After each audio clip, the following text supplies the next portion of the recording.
बच्चों, उम्मीद है कि गणित में आपने कक्षा 11 का अवकलन जो मैंने बताया था वो आपने कंप्लीट कर लिया होगा। आज मैं क्लास 12 के अवकलन से प्रारंभ करता हूँ। एक्सरसाइज है 5.2 अवकलन की। पहला क्वेश्चन है कि साइन x² + 2, इसका हमें x के सापेक्ष अवकलन करना है। तो बच्चों, जिसका हमें अवकलन करना है हमने उसे मान लिया y, माना y बराबर साइन x² + 2 और हम x के सापेक्ष अवकलन कर रहे हैं। x के सापेक्ष अवकलन करने पर तो x हमारी चर राशि है और x को छोड़कर अन्य जो राशियां आएंगी वो याद होगा, कहते हैं उन्हें कांस्टेंट मानते हैं, तो वो कांस्टेंट हैं। अब देखो, ये जो y है, y का x के सापेक्ष अवकलन तो हुआ dy/dx। अब हम इसका अवकलन कैसे करेंगे? तो इसमें बच्चों पहले भी मैंने बताया था आपको, जैसे ये लिखा है साइन और x² + 2, तो ये किसी सूत्र से मैच नहीं कर रहा है। तो पहले हम ये देखते हैं कि आखिर हम किस चीज़ को x पढ़ें कि वो x पढ़ने पर एक सूत्र की तरह मैच कर जाए। जैसे देखो, इस प्रश्न में अगर हम साइन के साथ जो आगे लिखा है ये इतनी चीज को हम x² + 2 ना पढ़कर इतनी चीज को अगर हम x कह दें तो ये हो जाएगा साइन x। तो देखो, ये सूत्र बन गया साइन x। लेकिन बच्चों पढ़ेंगे x लेकिन लिखेंगे वही जो लिखा हुआ है। ये चेन रूल कहलाता है अवकलन का कि साइन और आगे पढ़ लिया हमने x, तो साइन x का सूत्र बन जाएगा। लेकिन पढ़ेंगे x, लेकिन अवकलन का आंसर भी साइन x का लगाएंगे, लेकिन लिखेंगे वही जो लिखा हुआ है। और गुणा में तुमने जिसको तुमने x पढ़ा है उसका अवकलन फिर से करोगे और ये प्रक्रिया तब तक करते रहोगे जब तक कि x पढ़ना बंद नहीं हो जाता है। देखो कैसे कि साइन हमने इस चीज को पढ़ लिया x, तो साइन x का अवकलन cos x, तो cos x की जगह लिखेंगे भाई, पढ़ना नहीं है लिख देना है वरना कंफ्यूज जाओगे। तो साइन x का अवकलन cos x। अब हमने x पढ़ा इस चीज को x² + 2 को, क्योंकि हमने x² + 2 को x पढ़ा है तो गुणा में इसका अवकलन फिर से करोगे, तो इंटू d/dx किसका x² + 2। तो देखो अगली स्टेप में फिर इसका अवकलन करते हैं, cos x² + 2 इंटू इस चीज का अवकलन करेंगे तो पहले x² का करो और x² का अवकलन देखो जो मैंने आपको सूत्र बताया था ये वाला d/dx sin x का अवकलन तो हो गया cos x। ये सूत्र तो मैंने अप्लाई कर दिया, d/dx x की पावर n। ये जो सूत्र बताया था x की पावर n के मतलब x की घात में कोई कांस्टेंट हो। तो जब x की घात में कोई कांस्टेंट हो तो कांस्टेंट घात को हम नीचे ले आएंगे और x की घात में से 1 घटा लेंगे। ठीक है, तो उस हिसाब से देखो इसका अवकलन करेंगे x² का, तो 2 नीचे लाओ और x की घात 2 में से 1 घट जाएगी तो 1 रहेगी। अब प्लस अब 2 का अवकलन, तो 2 देखो 2 की ना गुणा में और ना भाग में कोई चर राशि नहीं है, तो जो 2 है 2 एक कांस्टेंट हुआ और ये प्योर कांस्टेंट हुआ बच्चों। और मैंने एक बात बताई थी आपको कक्षा 11 में, याद रखेंगे कि जब कोई प्योर कांस्टेंट जैसे 2 है, ABC है, इसकी गुणा या भाग में कोई भी चर राशि ना हो, जब प्योर कांस्टेंट की गुणा या भाग में कोई भी चर राशि ना हो तो उसका अवकलन आप 0 लिखोगे। जैसे यहाँ पर ये 2 एक प्योर कांस्टेंट है, इसकी गुणा या भाग में कोई चर राशि नहीं है, इसलिए इसका अवकलन यहाँ पर 0 होगा। लेकिन एक बात ध्यान रखनी है कि अगर जैसे मान लो ये होता है d/dx 7x की घात 3, तो जो 7 है वो देखो x की घात 3 की गुणा में है। अब ये 7 जो है कांस्टेंट तो है लेकिन वो चर राशि x के साथ गुणा में है।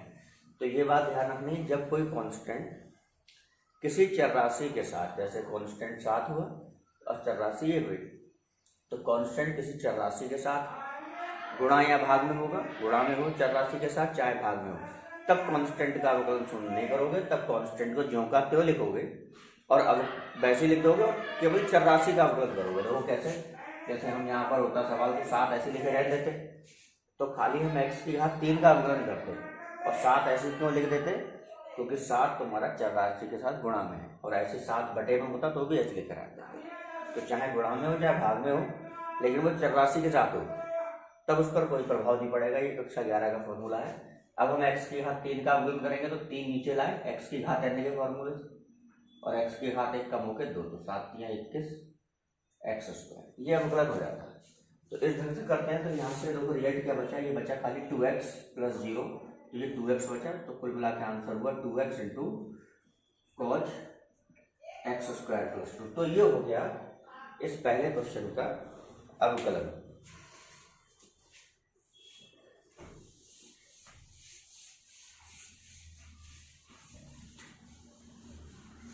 इसी तरीके से देखो दूसरा क्वेश्चन स्टार्ट करते हैं।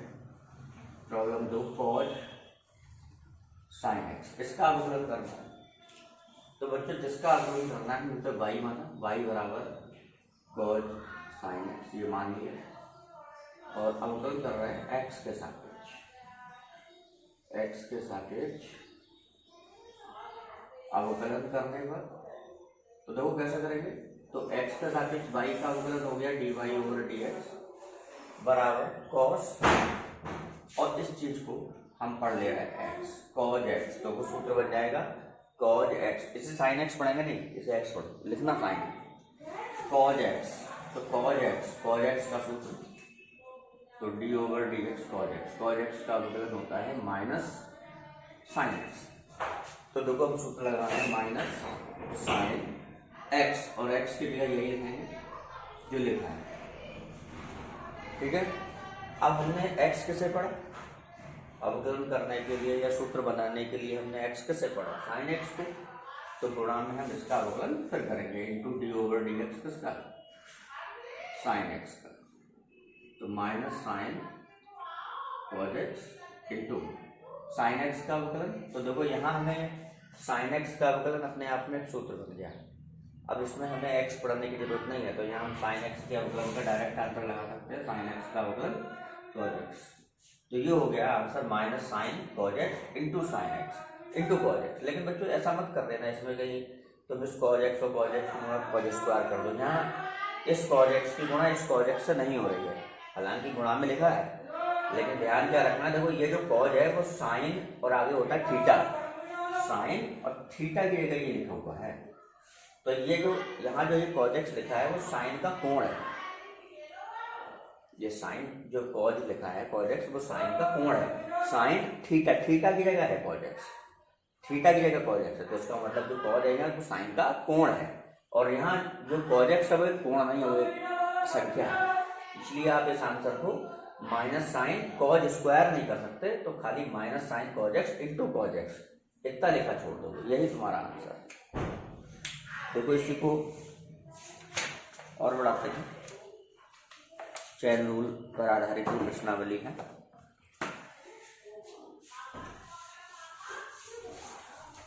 तीसरा क्वेश्चन 3.2 का,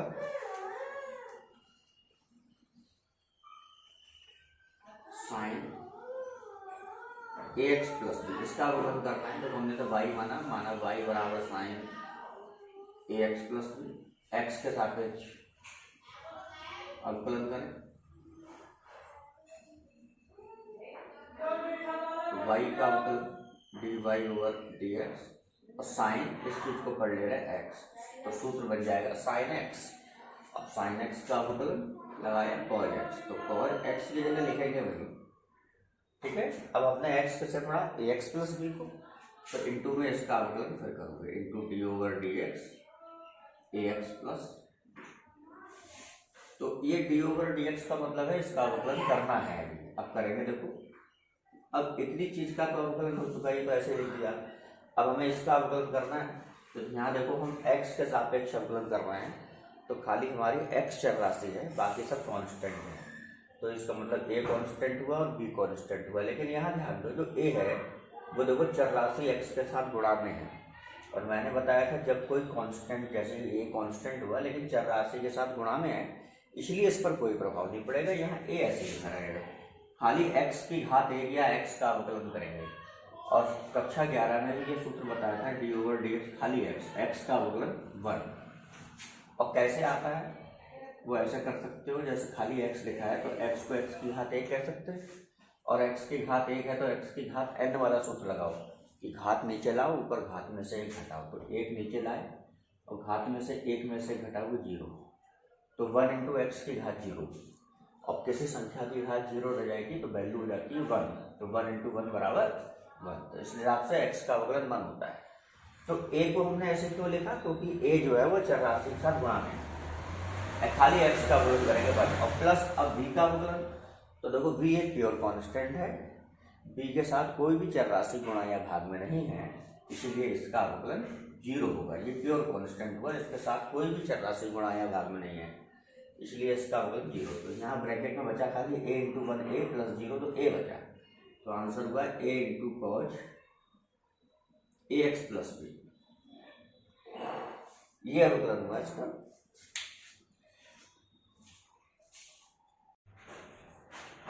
देखो बच्चों और प्रश्न आगे बढ़ाते हैं। 5.2 का क्वेश्चन नंबर 4 क्वेश्चन है कि सेक tan रूट x, देखो इसका अवकलन करना है, तो हमने इसे y मान लिया, y बराबर सेक tan रूट x, और हमें इसका x के सापेक्ष अवकलन करना है, तो x के सापेक्ष अवकलन करने पर और y का अवकलन हो गया dy/dx। अब आगे हम ऐसे सोचेंगे कि हम किस चीज़ को x पढ़ लें कि ये चीज़ एक सूत्र बन जाए, तो देखो sec और इतनी चीज़ को x पढ़ लिया जाए sec x, तो sec x का अवकलन का सूत्र बन जाएगा, और d/dx sec x का अवकलन होता है sec x into tan x। तो हम ये आंसर लगा रहे हैं sec x का अवकलन sec x into tan x। तो sec इस चीज़ को हम x पढ़ रहे हैं, तो पढ़ेंगे x लेकिन लिखेंगे ये tan रूट x जो लिखा है। देखो sec x का अवकलन sec x, ये sec x पढ़ना नहीं की तो कंफ्यूज हो जाओगे, sec x का अवकलन sec x into tan x,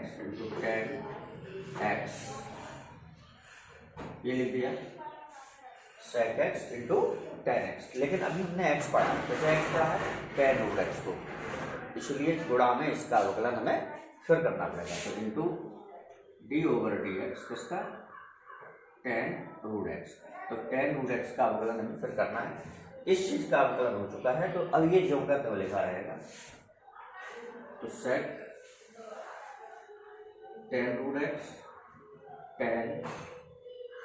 tan root x। अब ऐसा मत कर देना ये tan रूट x को भाई tan स्क्वायर कर दो, ये गुणा नहीं हो रही है, ये tan रूट x जो है वो tan का कोण है, और कोण की साइन या कॉज में या tan में गुणा नहीं होती है, ये ऐसे लिखे रहते हैं, ये पूरा एक शब्द है।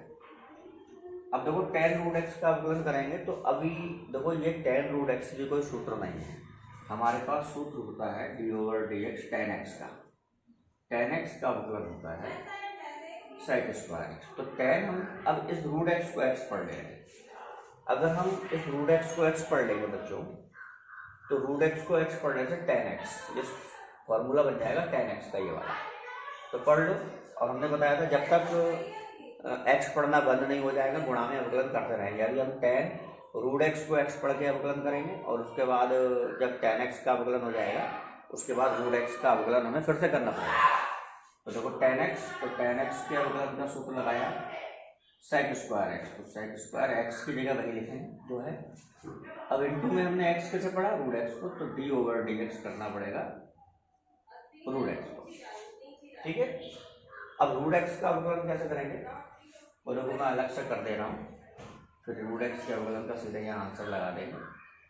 d/dx जो रूट x का अवकलन करना है, तो d/dx रूट x को लिख दे रहे हैं x की घात 1/2, रूट को घात 1/2 लिख सकते हो, और ये सूत्र हो गया अब x की घात n, तो x की घात n, तो x की घात n का अवकलन वही घात नीचे लाओ, और x की घात 1/2 में से 1 घटा दो, तो देखो क्या बचेगा बच्चों 1/2, x की घात 1/2 में से घटाओगे तो -1/2, तो ये अवकलन हुआ रूट एक्स का अवकलन 1/2 एक्स की घात -1/2। इसे और बढ़िया करके लिख सकते हो 1/2 एक्स की घात -1/2 से प्लस की बना सकते हो। प्लस की कैसे बनेगी, एक्स को उठा के नीचे ले आओगे, ऊपर से नीचे, तो नीचे ले आओगे तो नीचे लिखोगे हर में एक्स की घात +1/2। और बढ़िया करके लिख सकते हो 1/2 और एक्स की घात 1/2 को करते रूट एक्स लिख दो। तो इस तरह बच्चों आगे से ध्यान भी रखना है, जैसे ये सूत्र थे उसी प्रकार ये कई जगह प्रयोग होगा इस टाइप का सूत्र।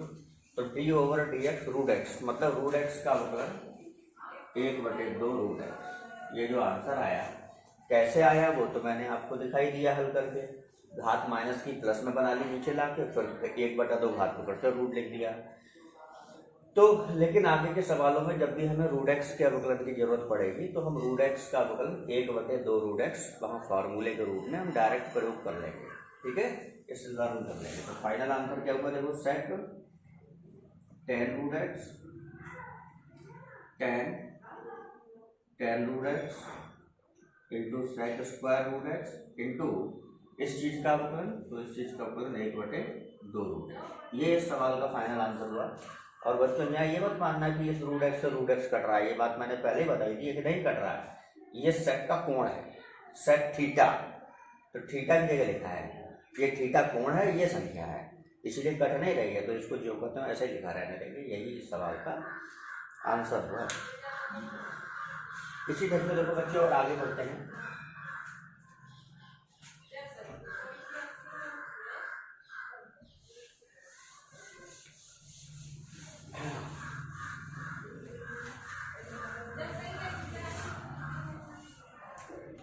देखो अवकलन करना है, प्रॉब्लम नंबर 7 ले रहे हैं इसके आधारित। √cos x² का अवकलन करना है। हमने इसे y माना और देखो x के सापेक्ष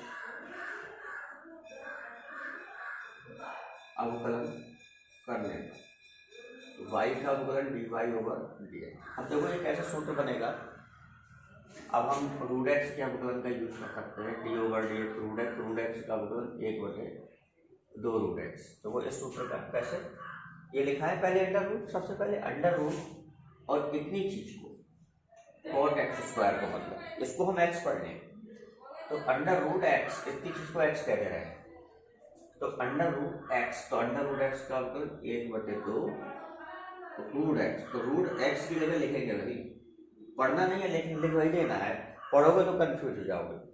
तो अंडर रूट एक्स का अवकलन 1/2 रूट एक्स, ठीक। अब हमने एक्स कैसे पढ़ा इस चीज को, तो इंटू में इसका अवकलन फिर करेंगे d/dx cot x² अवकलन से। लेकिन cot x² का अवकलन का सूत्र नहीं होता है, अवकलन इससे मिलता जुलता होता है cot x का, और cot x का अवकलन होता है -cos² x, ठीक है, cot x का अवकलन -cos²। तो वो लगा सकते हैं, तो कैसे 1/2 अंडर रूट cot x², ये तो है, ये तो निपट चुका अवकलन। यहाँ करा देखो अवकलन किसका करना है, cot इसका x² का, लेकिन x² का सूत्र नहीं होता है, हमने इस x² को पढ़ा x² को पढ़ा x, तो हो गया cot x, लेकिन x की जगह लिखेंगे x², पढ़ेंगे x cot x, तो cot x का अवकलन का सूत्र -cos² x, तो देखो सूत्र लगाया -cos² x, पढ़ा x लेकिन लिखा भाई देखो x², पढ़ा x cos² x लेकिन लिखा भाई। अब हमने x कैसे पढ़ा, x² को, तो गुणा में इसका अवकलन फिर करना पड़ेगा d/dx किसका, x² का। तो देखो ये हुआ माइनस की एक से गुणा माइनस cos² x² 2 और अंडर रूट cot x²। और x² के अवकलन के लिए तो मैं x पढ़ने की जरूरत नहीं, क्योंकि ये देखो सूत्र है x की घात n, तो x की घात n वाला सूत्र बन गया, तो इसकी घात 2 नीचे ले आओ और ऊपर घात में से 1 घटाओगे तो x की घात 1 बचेगी, और फिर ये 2 से 2 कट जाएगा, तो फाइनल आंसर बचा -x बचा, ये बचा cos² x² और बटे अंडर रूट cot x। ये हो गया इस सवाल का रिजल्ट। अब बच्चों इसके बाद ध्यान रखना है, मैंने क्लास 11th में आपको